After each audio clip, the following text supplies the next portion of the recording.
la ville s'éveillait lentement, comme chaque matin, dans un concert familier de klaxons pressés, de moteurs rugissants et de murmures lointains échappés des fenêtres entr'ouvertes.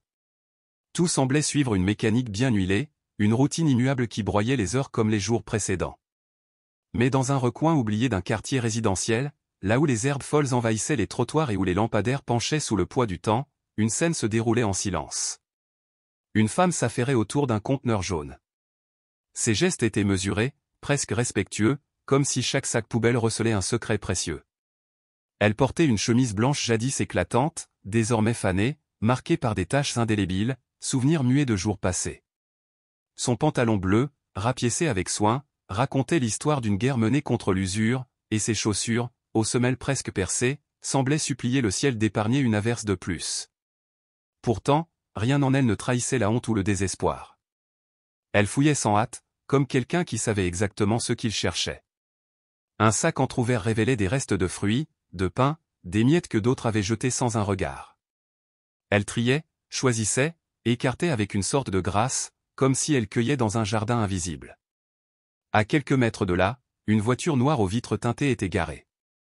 À l'intérieur, un homme en costume sombre, cravate assortie, montre et souliers de luxe, observait la scène en silence. Dans ses yeux, un mélange difficile à décrypter, curiosité, peut-être du jugement, mais surtout une étincelle qu'il ne reconnaissait pas encore. Elle, murmura-t-il, sans détacher son regard du rétroviseur. Oui, monsieur, répondit le chauffeur, un homme discret à l'accent venu d'ailleurs. 3e jour de suite. Toujours à ce conteneur. Toujours dans cette rue. L'homme s'enfonça dans son siège en cuir. Quelque chose chez cette femme l'irritait, ou peut-être était-ce l'idée même de ne pas la comprendre. Qui était-elle? Pourquoi venait-elle ramasser de la nourriture chaque matin? Était-ce pour la revendre? Pour nourrir ses enfants? Pour escroquer les bons sentiments? Tu as appris quelque chose sur elle? J'ai essayé. Elle n'est sur aucun réseau social. Aucun dossier d'aide sociale. On sait juste qu'elle s'appelle Claire. Elle habite Saint-Cul, dans une vieille maison prêtée. Devant eux, Claire venait de trouver une pomme. Abîmée sur un côté, elle l'essuya doucement avec sa manche et la glissa dans un sac en tissu. Elle découvrit aussi un paquet de pain encore emballé. Son visage s'éclaira d'un sourire franc, discret, mais vrai. Un sourire de victoire. Elle ne semblait pas mendier, ni subir. Elle agissait comme quelqu'un qui avait appris à remercier le monde, même pour ses restes. Un cri retentit au loin. Maman Claire. Un petit garçon aux pieds nus surgit en courant. Son t-shirt de super-héros était troué, son visage taché de poussière, mais ses yeux brillaient d'une joie pure. Le monsieur de l'épicerie nous a donné du lait. Il ne pouvait plus le vendre, regarde. Claire l'ouvrit les bras et l'enlaça tendrement. Son visage se colla à celui de l'enfant, dans une étreinte qui semblait nourrir l'âme autant que le corps. Dans la voiture, l'homme fronça les sourcils. Maman? Je croyais qu'elle n'avait pas d'enfant. Techniquement, non. Mais tout le quartier l'appelle comme ça. Elle recueille des enfants abandonnés. Certains disent qu'ils sont plus de 10. D'autres, plus de 15. L'homme resta muet. Un souffle long lui échappa, comme s'il tentait d'éteindre une flamme qui ne cessait de croître en lui. Claire, elle, avait déjà repris sa route, main dans la main avec le petit. Elle chantonnait doucement une berceuse, et 2 autres enfants sortirent d'une maison délabrée pour l'accueillir comme une héroïne de retour. C'est alors que l'homme descendit de la voiture. Il ne savait pas pourquoi. Il n'avait pas de plan, aucun motif clair. Seulement une certitude sourde, cette femme n'était pas ce qu'il croyait, et quelque chose en lui, si longtemps figé, venait de se fissurer. Ses pas résonnèrent sur le trottoir humide. Un enfant, voyant sa silhouette approcher, se réfugia timidement derrière Claire. « Maman, le monsieur te regarde ?» Claire se retourna. Elle ne sembla ni surprise ni effrayée. Pas de sourire de façade. Elle le fixa simplement, calmement. Comme une femme qui en avait vu d'autres, et savait reconnaître le regard d'un homme en conflit avec lui-même. « Je peux vous aider ?» demanda-t-elle. L'homme hésita. Il vit les enfants pieds nus, le sac en bandoulière, et les yeux de Claire, pleins de cette paix étrange que seule la vérité accorde. « Pourquoi faites-vous cela ?» Claire haussa les sourcils. « Vous parlez de quoi ? De chercher dans les poubelles ? de nourrir des enfants qui ne sont pas les miens. Elle baissa les yeux, inspira profondément. Parce que quelqu'un doit bien le faire. L'homme pinça les lèvres. Et ça ne vous fait pas honte? Cette fois, elle leva les yeux avec une flamme tranquille. Pas de colère. De la conviction.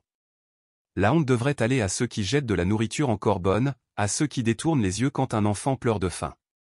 Un court silence les enveloppa. Je ne demande rien, ajouta-t-elle. Mais je ne me cache pas non plus. Si vous voulez me juger, faites-le. Mais sachez que ce sac, là, c'est tout ce que beaucoup d'enfants auront aujourd'hui. L'homme prit une inspiration lente. Il n'était pas habitué à ça. Dans son monde, les gens s'excusaient, se pliaient, quémandaient. Claire, elle, se tenait droite. Digne. Inébranlable. Je m'appelle Théo, dit-il enfin, en lui tendant la main. Claire la serra sans hésiter. Claire. Je peux entrer? Elle jeta un œil vers les enfants, puis vers le vieux portail de fer. 5 minutes. Pas plus. La maison était minuscule. Les murs craquelaient, les meubles récupérés, mais tout était propre, ordonné avec un soin qui ne s'apprend pas. Sur la table, 3 assiettes de riz blanc et un morceau de pain dur. Un dessin accroché au mur disait en lettres maladroites « Merci, maman Claire ». Théo balaya la pièce du regard. Quelque chose bougeait en lui, une émotion qu'il n'identifiait pas encore. « Tu fais tout ça seul? Avec l'aide de Dieu, et ce que j'arrive à sauver. Aucun soutien du gouvernement? D'association? » Elle eut un petit rire triste. Non. Parfois des voisins apportent du riz ou des vêtements. Mais la plupart préfèrent détourner les yeux. Pas par méchanceté. Par fatigue. Parce que voir, ça oblige. Un silence s'installa. Puis un petit garçon courut vers elle avec un cahier. Maman, j'ai fini mes devoirs. Tu m'aides à lire? Claire s'agenouilla, posa une main douce sur sa tête. Bien sûr, champion. Allons lire ensemble. Théo la regardait. Non plus comme un chef d'entreprise. Ni comme un homme riche. Mais comme un homme. Et pour la première fois depuis très longtemps, il se sentit tout petit face à une grandeur qu'aucun chiffre ne mesure. Ce jour-là, Théo ne retourna pas à son bureau. Il annula ses réunions, éteignit son téléphone et demanda à son chauffeur de rentrer seul. Il avait besoin de marcher. De penser. Non pas au marché, au contrat ou aux actions. Mais à Claire. À ses enfants. À cette force silencieuse qui palpitait dans cette maison de rien du tout. Une force qu'il ne comprenait pas encore, mais qui avait planté ses racines dans son cœur. Le soir venu, debout devant les vitres de son luxueux appartement, Théo regardait la ville qui brillait sous ses pieds.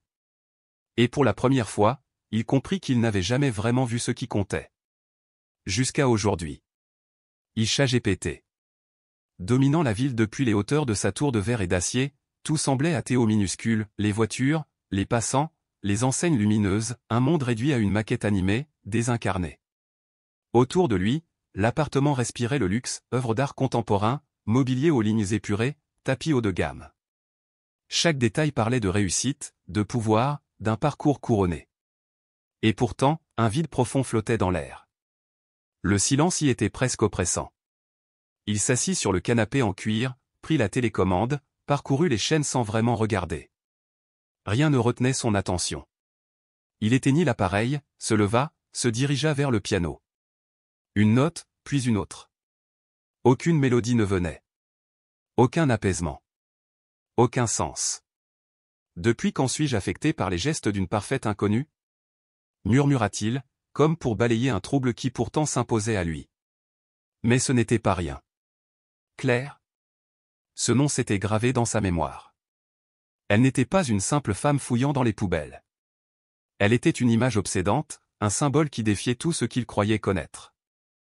Une femme nourrissant 15 enfants abandonnés avec des restes, et qui, malgré tout, souriait encore. Le lendemain, à 7 heures précises, Théo était à nouveau dans son 4x4, stationné discrètement à l'angle d'une rue populaire.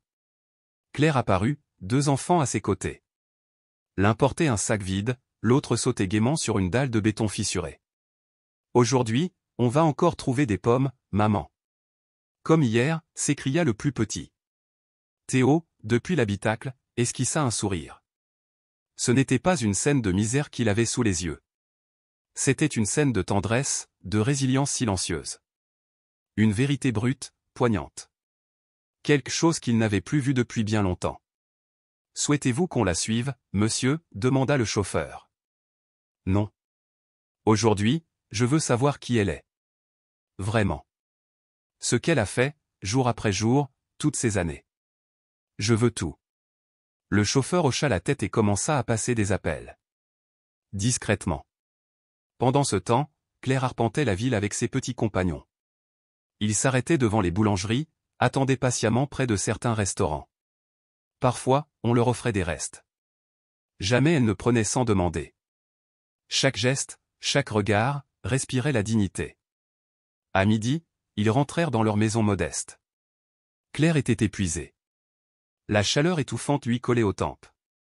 Elle s'assit sur le seuil, essuya son front avec sa manche. Une petite fille accourut avec un verre d'eau. « Merci, mon amour » dit-elle tendrement, en caressant ses cheveux. Théo l'observait de loin, encore. Mais cette fois, il n'y avait plus de méfiance dans son regard. Juste de l'admiration. Et une culpabilité croissante. Au crépuscule, son assistant entra dans le bureau, une chemise à la main.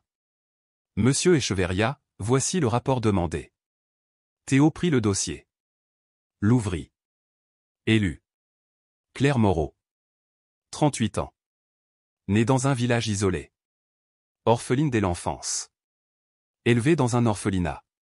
Elle commence à travailler à 14 ans. À 22 ans, elle trouve un bébé abandonné sur le pas de sa porte. Elle l'accueille. Puis un autre. Et encore un autre. Jamais elle ne referme sa porte. Elle élève 15 enfants. Seule. Elle vit avec presque rien, elle lave, nettoie, repasse, fait des ménages. Et oui, elle récupère de la nourriture, mais elle le fait avec dignité. Théo referma la chemise d'un geste sec. Il posa ses coudes sur le bureau, croisa les doigts.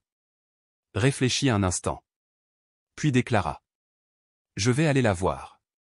Mais cette fois, elle saura qui je suis. » La camionnette noire s'arrêta devant une petite maison dont les murs portaient les stigmates du temps. Des pots de fleurs recyclées garnissaient l'entrée. Le moteur s'éteignit dans un souffle discret. Claire, en train d'étendre du linge sur un fil tendu entre deux poteaux, leva les yeux. Elle reconnut Théo immédiatement. Il s'approchait d'un pas assuré. Cette fois, il ne portait pas de tenue discrète. Il était habillé comme le PDG qu'il était. Mais son regard était différent. Claire ne recula pas. Ne parla pas. Elle attendit. « Bonjour » dit-il d'une voix calme. « Bonjour » répondit-elle sans détourner le regard. « Je peux entrer ? Dans quel but ?» Théo s'immobilisa. Cette femme ne se laissait pas impressionner. Elle imposait, sans hausser le ton, une forme de respect brut. « Pour vous écouter, si vous me le permettez. » Claire hésita, jeta un œil à l'intérieur. Les enfants jouaient par terre avec des morceaux de carton, inventant des mondes imaginaires. « 5 minutes, dit-elle enfin. Elle ouvrit la porte. Théo entra. L'air sentait le savon, le riz bouilli, les crayons de cire. Des dessins colorés recouvraient les murs. Un vieux poêle trônait dans un coin, au-dessus une casserole vide. « Je n'aurais jamais imaginé que de tels endroits existent encore » murmura Théo. « Il y en a beaucoup. C'est juste que, là-haut, vous ne les voyez pas. » Ce n'était pas un reproche. Juste une vérité, simple, nue. Et cela le désarma plus qu'un cri. « Comment faites-vous pour tenir tout cela ? » Je travaille. Je lave, je repasse, je nettoie. Certains voisins aident, parfois. On trouve à manger, parfois non. Et l'État ? L'État a d'autres priorités. Et les enfants ne votent pas. Théo baissa légèrement la tête. Un des enfants s'approcha, observa l'homme de haut en bas et demanda, curieux. « Vous êtes docteur ? » Théo sourit, pris de court. « Non. Je suis entrepreneur. » « Et ça fait quoi, un entrepreneur ?»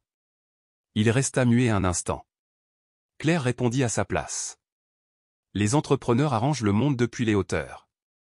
Nous, depuis la terre. » L'enfant hocha la tête, satisfait, et repartit jouer. Théo inspira profondément, sortit une carte de visite, la posa sur la table.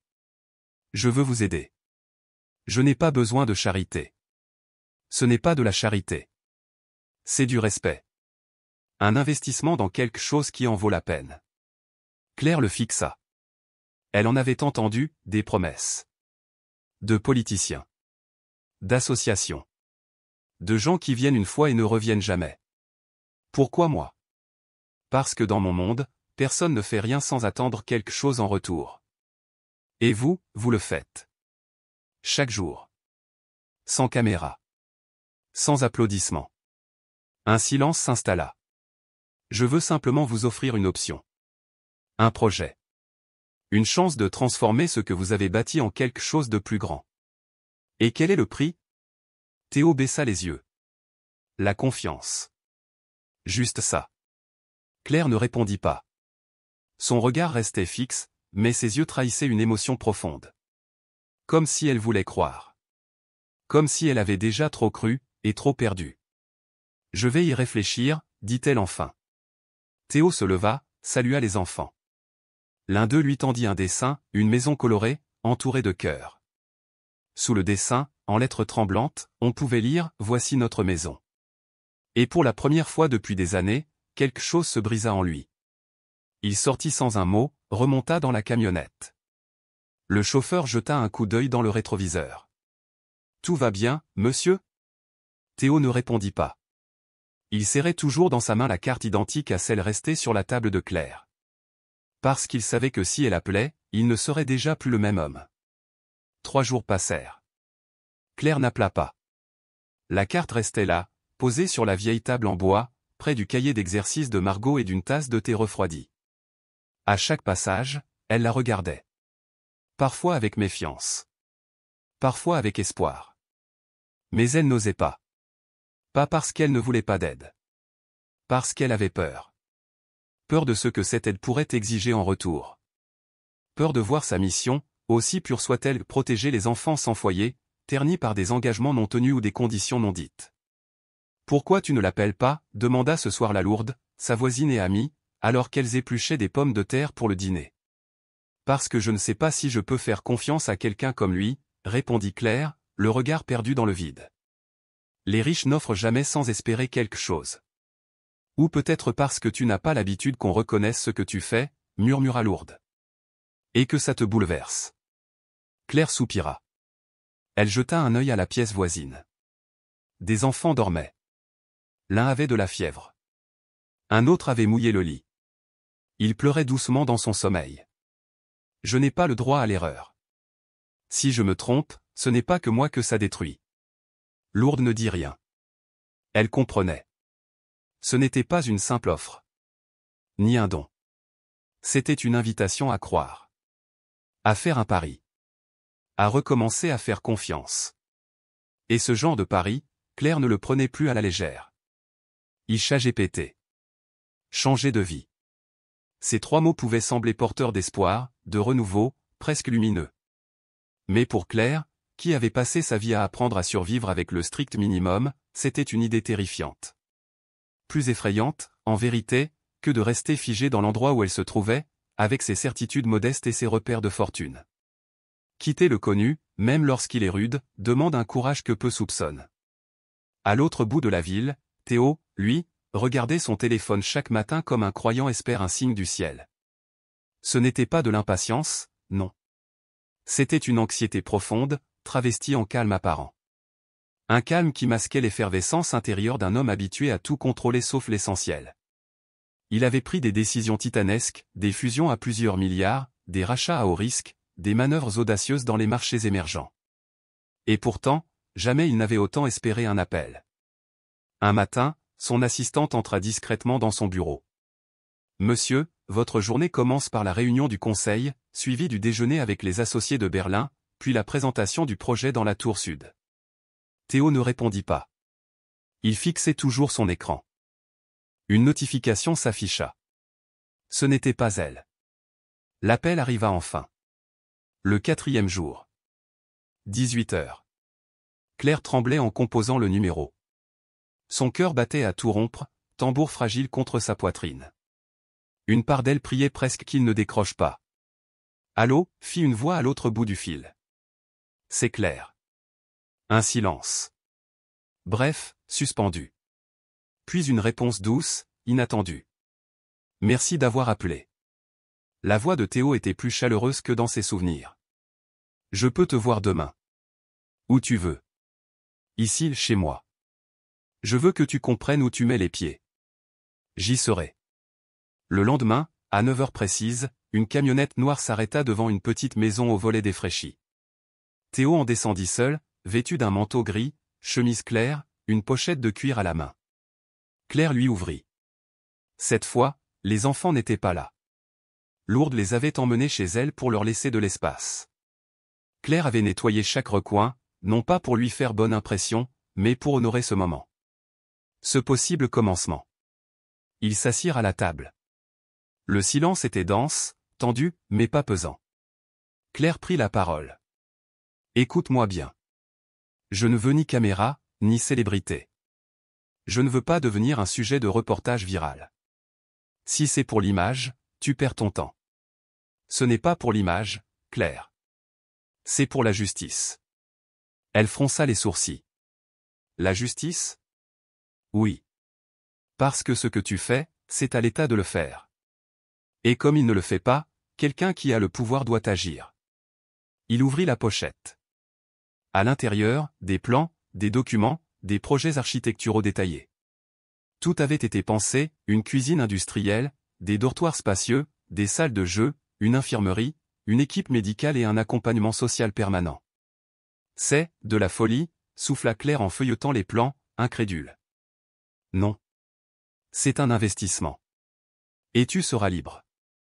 C'est toi qui dirigeras. Claire leva les yeux vers lui. Ses pupilles brillaient, mais sa voix resta droite. Pourquoi moi? Parce que tu le fais déjà. Je ne fais que t'offrir les moyens.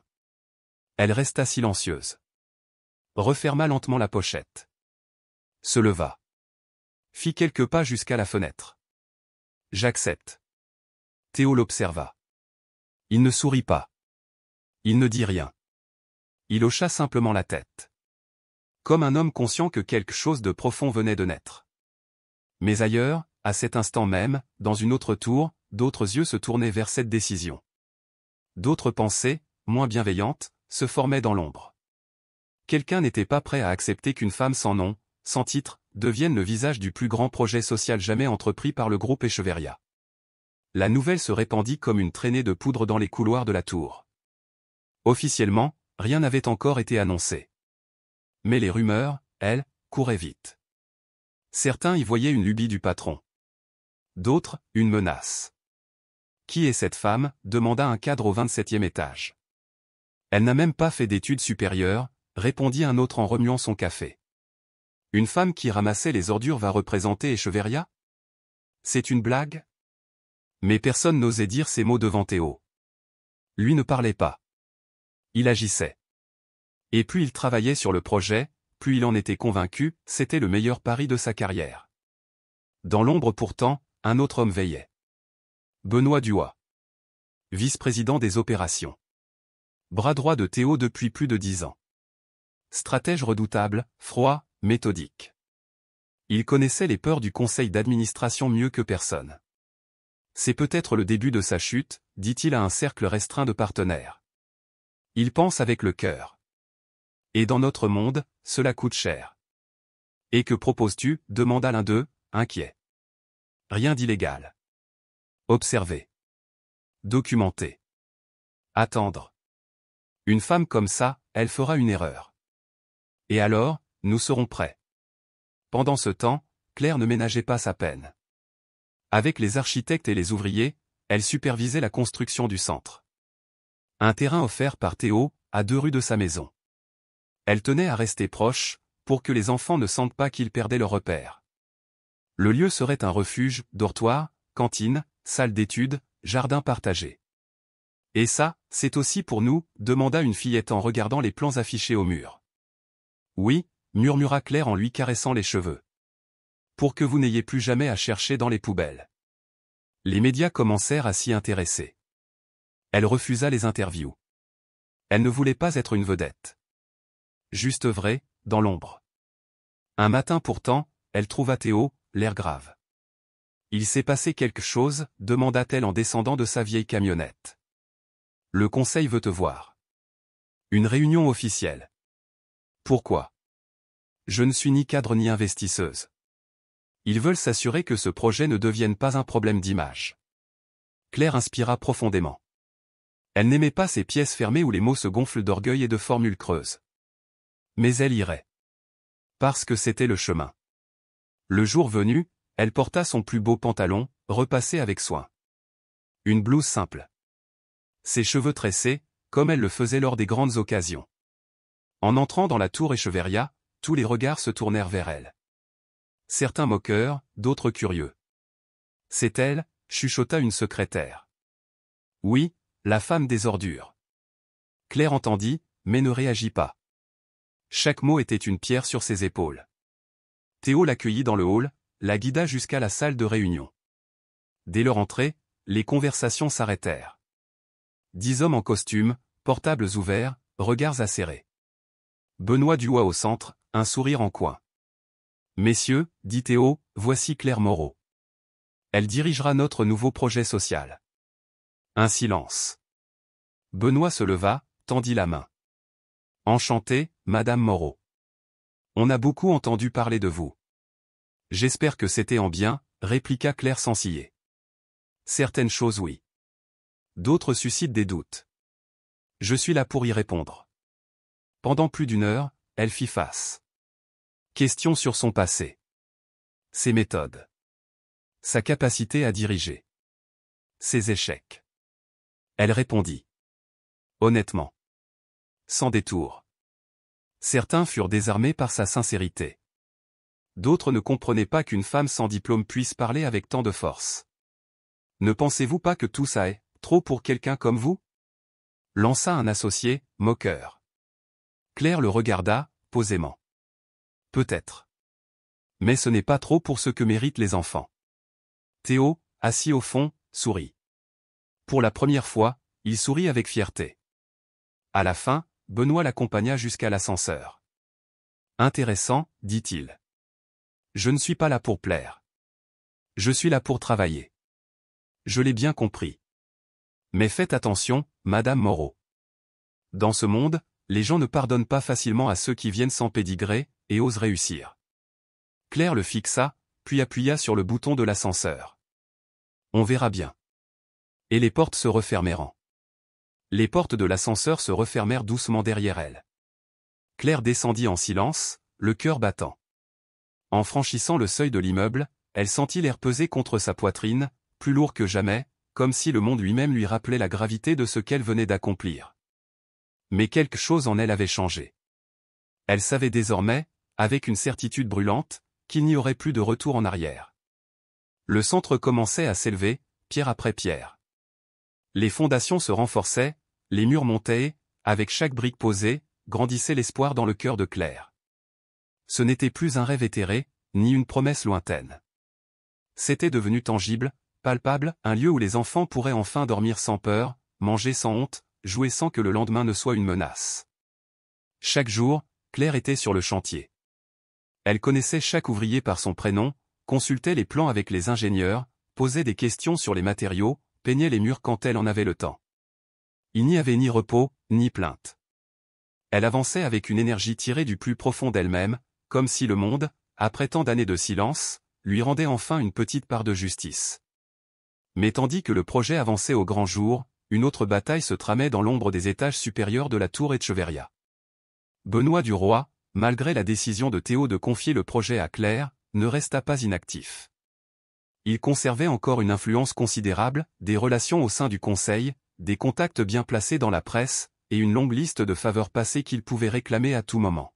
« On ne peut pas arrêter le projet », disait-il lors d'une réunion tenue à huis clos. « Mais on peut le salir, le discréditer. » Dans quel but, osa demander un associé. Pour qu'elle ne franchisse pas certaines lignes. Pour qu'elle ne devienne pas une menace à ce que nous représentons. Et si Théo la protège, il ne pourra rien faire si l'opinion publique commence à douter d'elle. Et les mouvements commencèrent, sournois et invisibles. Tout d'abord, une inspection sanitaire inopinée. Puis un audit fiscal remontant jusqu'à 5 années en arrière. Un appel anonyme aux services sociaux, s'interrogeant sur la légalité de la tutelle de Claire sur les enfants. Elle comprit rapidement. Un matin, alors qu'elle arrivait sur le terrain, 2 hommes aux dossiers officiels l'attendaient, accompagnés d'une femme au visage fermé. « Nous venons vérifier la documentation des mineurs sous votre responsabilité », annonça l'un d'eux. Claire, sans broncher, leur tendit les quelques papiers en règle qu'elle possédait. « Vous êtes consciente que garder autant d'enfants dans un statut juridique incertain peut être interprété comme de la négligence ?» Le sol sembla se dérober sous ses pieds. « Je les élève comme une mère. Je les nourris, les éduque, les protège. C'est cela que vous appelez de la négligence ? Ce n'est pas légalement suffisant. » La nouvelle se répandit comme une traînée de poudre.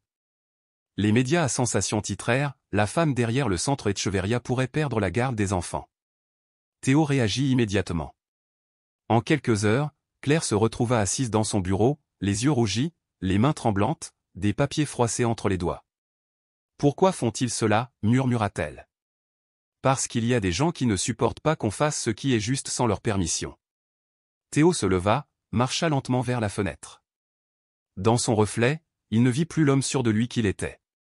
Pour la première fois, il ne savait plus quoi faire. « Et maintenant ?» demanda Claire, d'une voix brisée. « Maintenant, on se bat. Mais tu n'es plus seul. » Il engagea une équipe juridique entière, des experts en droit de la famille, en protection des mineurs, en adoption. Il mobilisa les journalistes intègres, ceux qui ne couraient pas après le clic. Ensemble, ils rencontrèrent juges, défenseurs des droits, anciens voisins qui connaissaient Claire depuis des années. La communauté s'éveilla. Les familles signèrent des pétitions. Les enseignants des enfants témoignèrent. Une chaîne de solidarité se forma, inédite. Des inconnus prirent la parole pour la première fois. Mais la tension montait aussi. Un après-midi, alors que Claire quittait le chantier, un motard s'arrêta à sa hauteur. « Tu ne sais pas dans quoi tu t'embarques. Il y a des choses qu'il vaut mieux ne pas vouloir changer. » Puis il repartit. Claire resta figée. Elle n'avait pas peur pour elle, mais pour les enfants. Ceux qui l'appelaient maman sans partager son sang. Ce soir-là, seule dans sa chambre, elle alluma une bougie. Pas par superstition, mais parce qu'elle avait besoin de lumière et de la voir vraiment. Elle ferma les yeux et inspira profondément. « Ils ne m'arrêteront pas », murmura-t-elle. Quand on a vécu dans l'obscurité, la seule vraie peur, c'est l'indifférence. Dans la tour, Théo reçut un appel anonyme. C'est du roi. Il a des enregistrements, des dossiers. Il monte une affaire contre elle. Et contre vous. Théo ne fut pas surpris. Mais il comprit alors que ce n'était pas seulement un projet qu'il défendait. C'était son nom, son héritage, et surtout, la seule chose qui lui avait rendu le goût de vivre depuis des années. Et s'il fallait affronter son propre monde pour Claire, il le ferait. Le jour où les fonctionnaires de l'État arrivèrent avec une ordonnance en main, Claire comprit que le danger était réel. « Nous devons emmener les mineurs par mesure de précaution », dit une femme en tailleur sombre. « Précaution contre quoi ?» demanda Claire, la voix étranglée. « Jusqu'à ce que votre situation juridique soit clarifiée. » Les enfants, depuis la cuisine, avaient entendu. Certains s'approchèrent du couloir, d'autres agrippèrent leurs sacs à dos comme à des bouées. Pour eux, le monde se résumait à une peluche et un cahier. « Non » cria Margot, la plus petite. « Je ne veux pas partir. »« Chut, mon cœur. »« Calme-toi » dit Claire en s'agenouillant pour l'embrasser. « Personne ne nous séparera, personne. » Mais dans son fort intérieur, elle n'en était pas sûre. Théo arriva quelques minutes plus tard, alerté par un appel. Il avait quitté son bureau sans escorte, sans cravate, sans protocole. Il entra et vit Claire, encerclée par les fonctionnaires, les enfants accrochés à elle, en pleurs. « C'est un abus de pouvoir », déclara-t-il d'une voix calme mais ferme. « Aucun de ces enfants ne quittera cet endroit tant que je serai là. »« Monsieur Duroy, vous n'avez pas autorité sur une décision de tribunal », répondit l'agente. Elle ouvrit un dossier, rapport, déclaration, bulletin scolaire, analyse médicale, tout un argumentaire contre Claire. Mais il y avait aussi une demande officielle de garde temporaire, déposée quelques heures auparavant, pour régulariser sa situation. « D'où tenez-vous cela ?» demanda la fonctionnaire, déconcertée. D'un travail que vous n'avez pas fait depuis des années, répondit Théo. Un silence tomba. Les enfants regardaient Théo comme un héros sans cape, mais avec une voix ferme et un regard droit. Finalement, la fonctionnaire rangea l'ordonnance. Nous reverrons cela devant le juge. Mais pour l'instant, les enfants restent. Et ils partirent.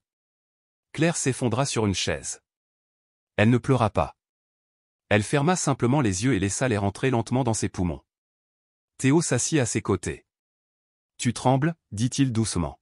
« Je n'ai jamais eu aussi peur de ma vie. »« Tu as tenu bon. »« Pas seul » répondit-elle. Il lui prit la main. Pas comme un homme prend celle d'une amante. Mais comme on prend la main de quelqu'un qui vient de sauver le monde. Cette nuit-là, Claire ne dormit pas. Elle parcourut la maison à pas feutrés. Elle observa les enfants dormir. Certains serraient leurs peluches, d'autres partageaient des matelas trop fins. Tous rêvaient. Elle alluma une petite lampe et resta là, veillant sur eux. Comme une mère. Comme une guerrière. Comme une lumière que rien ne pouvait plus éteindre. Ils ont failli nous les enlever aujourd'hui. Et quand je dis nous, je ne parle pas seulement de moi, mais de nous tous, chaque enfant qui me regarde avec des yeux pleins de confiance et m'appelle maman comme si c'était une évidence. Chaque sourire, chaque éclat de rire, c'est une pièce recollée en moi, un rappel que le monde, malgré sa brutalité, peut encore être beau. Je ne sais pas combien de temps encore nous tiendrons, mais tant que j'aurai un souffle en moi, je ne lâcherai rien. Elle attrapa son vieux carnet, celui dont les coins étaient usés par l'usage et les larmes, et se mit à écrire. Elle n'écrivait pas pour la postérité, ni pour la gloire. Elle écrivait pour ne pas s'oublier, pour que quelque part, il reste une trace de ce qu'ils avaient vécu ensemble, de ce qu'ils avaient sauvé, envers et contre tout. Je ne partirai pas, tant qu'ils respireront à mes côtés. Le lendemain, les nouvelles éclatèrent comme un feu d'artifice dans un ciel figé. Un grand quotidien national titra en lettres grasses. Le système a tenté de séparer une mère de ses 15 enfants adoptifs, l'homme le plus puissant du pays s'y oppose. Les chaînes d'infos, les réseaux sociaux, les radios, les journaux, tous reprirent l'histoire de Claire. Mais ce n'était pas par pitié. C'était par indignation, par justice. Le pays tout entier se mit à en parler. Dans les cafés, on commentait en hochant la tête. Dans les trains, on se passait des extraits d'articles. Dans les écoles, des enseignants racontaient son histoire comme un exemple de courage. Elle les avait élevés seuls, nourris avec des restes récupérés dans les rues, et voilà que c'était un homme d'affaires, un entrepreneur respecté qui prenait sa défense face au gouvernement lui-même. Pendant ce temps, dans un bureau feutré au sommet de la tour Écheverria, un homme frappait du poing sur son bureau en acajou. Benoît Duroy, visage fermé, mâchoire serrée, rage contenue. Ce n'est pas suffisant, grogna-t-il. Et maintenant ? On fait quoi ? Son assistant, nerveux, osa à peine répondre. On attend. Toute figure publique finit par faire une erreur. Il suffit d'être patient. Mais ce que Duroy ignorait, c'est que son propre temps s'effilochait en silence, comme une corde trop tendue prête à rompre. De l'autre côté de la ville, Théo organisa une conférence de presse. Une première depuis des années. Lorsqu'il apparut face aux caméras, il n'était plus le visage impassible de l'homme d'affaires. Il avait dans le regard une lumière nouvelle, une conviction sincère. Pendant des décennies, j'ai œuvré pour la croissance, les chiffres, les rendements. Et je ne le regrette pas. Mais ce que j'ai vu chez Claire m'a rappelé une vérité simple, l'impact réel ne se mesure pas en millions mais en vies transformées. Un murmure parcourut la salle. C'est pourquoi j'annonce aujourd'hui la création d'un fonds permanent pour des projets sociaux dirigés par des gens comme elle. Pas des experts en stratégie, mais des experts en humanité. La salle éclata en applaudissements. Claire, au fond, resta debout, immobile. Elle ne regardait pas Théo avec admiration, mais avec une reconnaissance lucide, silencieuse. Comme si enfin, quelqu'un avait compris. Un des enfants lui serra la main. Il leva les yeux vers elle et chuchota. « Est-ce que ça veut dire qu'on n'aura plus besoin de se cacher ?» Elle se pencha, l'embrassa tendrement sur le front. « Ça veut dire qu'enfin, le monde nous voit. Non pas pour nous juger, mais pour nous comprendre. » Les caméras s'éteignirent. Mais l'écho de cette journée résonna longtemps, dans les rues, dans les cœurs. L'histoire de Claire n'était plus une anecdote volée dans un journal. Elle était devenue un symbole. Une bannière brandie haut pour dire « Il est possible de résister avec dignité ». Mais pendant que beaucoup célébraient, un bureau restait dans l'ombre. Du roi tournait en rond, les poings serrés. « Il en a fait un spectacle ?» murmura-t-il. Il s'est servi d'elle pour redorer son image. Il joue l'humanité face caméra. Et s'il croyait vraiment en elle? Risqua son assistant. Du roi s'arrêta net. Le regard qu'il lança glaça la pièce. Personne ne change du jour au lendemain. Personne ne donne du pouvoir sans calcul. C'est une manœuvre. Il l'utilise. Et quand elle ne lui servira plus, il la jettera. Et si vous vous trompez? Du roi ne répondit pas. Il murmura, presque pour lui-même. Alors je trouverai un moyen d'avoir raison. Ce qu'il ignorait, c'est qu'il était déjà trop tard. Depuis des semaines, un regard attentif l'épiait. Louis, un jeune cadre brillant, récemment promu. Il n'avait pas de rancune, pas de vengeance à assouvir. Mais il avait grandi dans une maison où sa mère s'était battue seule, comme Claire. Et il n'avait plus pu se taire. Il déposa une enveloppe sur le bureau de Théo. Écoutez par vous-même. La bande audio n'était pas parfaite, mais les mots étaient limpides. La voix de Duroy donnait des ordres, manipulait des élus, orchestrant une campagne pour faire tomber Claire. Il inventait, mentait, intimait. Théo resta silencieux. Il écouta. Puis il ferma les yeux. Une colère froide, rare, monta en lui. Le lendemain, une réunion d'urgence fut convoquée. Pas de presse, pas de caméra. Juste les membres du conseil. Théo entra, l'enregistrement en main. « Qu'est-ce que c'est » demanda Duroy. « Ta voix. »« En train de faire quoi ?»« De saboter notre projet le plus humain. De détourner nos ressources pour discréditer une femme. » Les conseillers se remuèrent. L'atmosphère avait changé. « C'est un piège » insista Duroy. Louis était sur l'appel. Il a signé une déclaration sous serment. Louis? Un gamin? Un novice? Parfois, ce sont les enfants qui voient plus clair que nous. Théo se leva. Pas besoin de hausser le ton. À partir d'aujourd'hui, tu es suspendu de toutes tes fonctions. Un audit externe sera lancé. Et si l'on trouve quoi que ce soit d'autre, tu ne t'en sortiras pas avec une simple suspension. Personne ne le défendit. Duroy quitta la salle, le regard noir, consumé non par la honte, mais par son orgueil blessé. Claire apprit la nouvelle comme elle recevait tout, avec une gravité douce, presque sacrée. Elle sourit, remercia, puis retourna poser des rideaux dans la salle commune. « Tu veux pas fêter ça » demanda Lourdes. « Fêter quoi ? Que j'ai gagné ? Non. Je ne suis pas ici pour gagner. Je suis ici pour que plus jamais, personne ne perde. » Dehors, les enfants riaient. Margao se balançait, poussé par un autre, ses éclats de rire fendillaient les souvenirs sombres. Le bâtiment était presque terminé. Les murs peints, les dortoirs pleins de vie, les salles animées. Ça sentait le bois frais et les pages de livres neufs. Un samedi matin, Théo revint. Vêtu simplement, une boîte entre les mains. « C'est quoi » demanda Claire. « Un cadeau. » Elle l'ouvrit. Une plaque gravée à la main. Centre de vie Claire Moreau, là où les cœurs brisés apprennent à guérir. Elle resta muette. Pour la première fois, elle ne trouva pas les mots. Je ne t'en ai pas parlé. Je l'ai juste senti. C'était la chose juste à faire. Elle leva les yeux vers lui, puis vers le ciel. Je ne sais pas si je le mérite. Moi je le sais.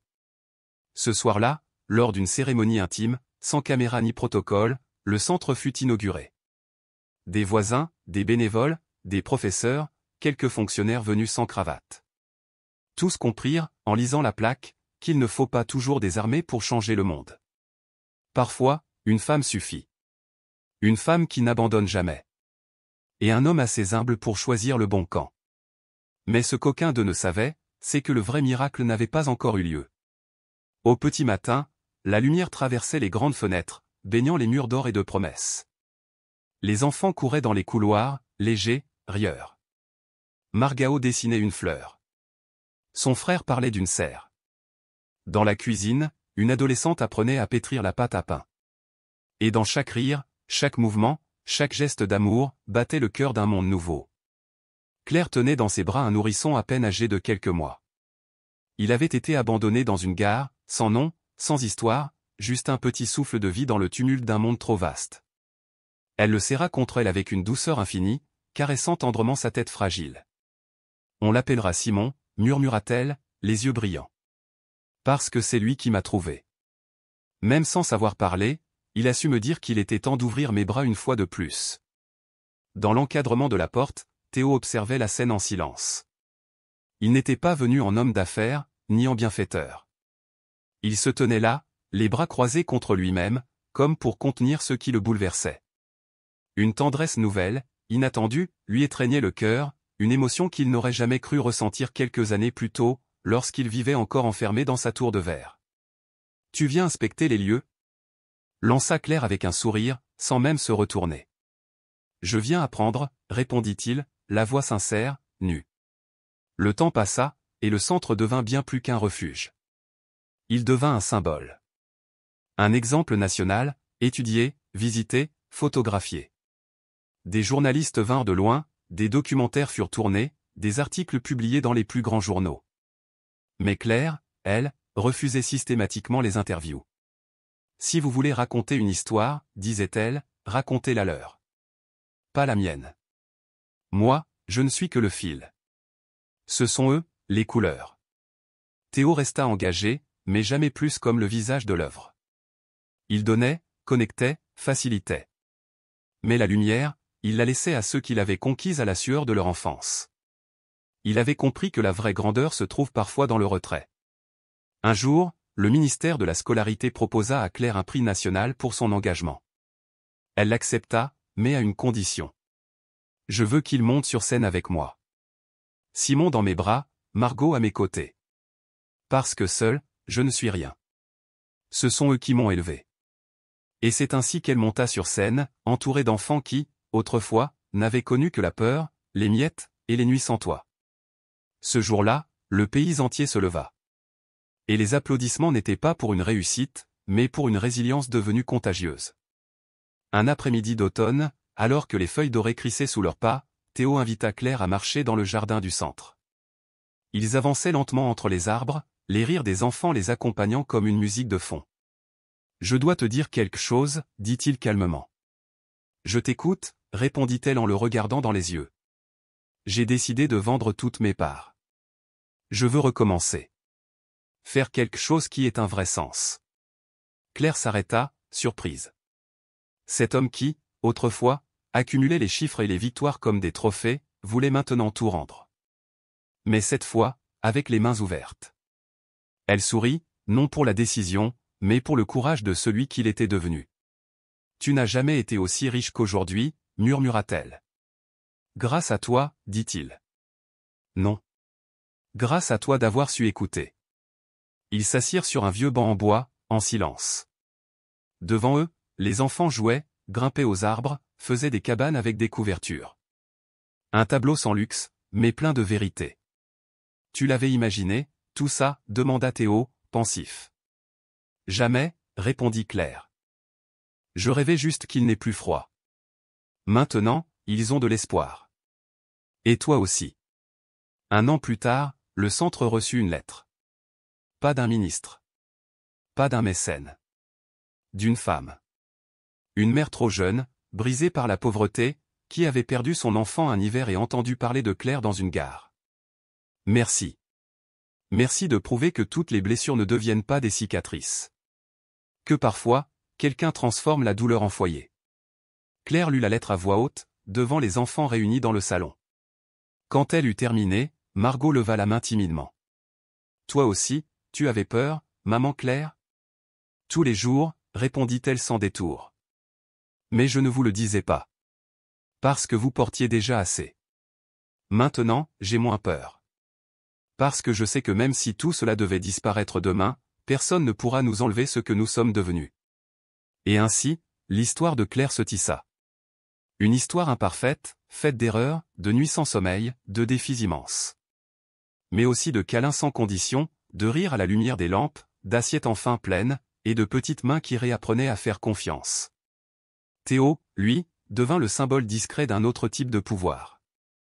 Un leadership qui ne parle plus fort, qui ne monte plus sur les podiums, mais qui écoute, qui accompagne, qui plante des graines. Il était devenu comme ces vieux arbres, silencieux, immobiles, mais profondément enracinés. Et même sans ombre, il offrait des racines. Claire continua de ramasser. Non plus dans les poubelles, mais dans les silences. Dans les regards brisés. Dans les situations qu'on disait sans issue. Elle avait compris que personne n'est un déchet. Que tout être humain peut fleurir, s'il trouve une terre fertile, une eau claire, et surtout, quelqu'un qui croit. Et c'était peut-être là, sa plus grande victoire.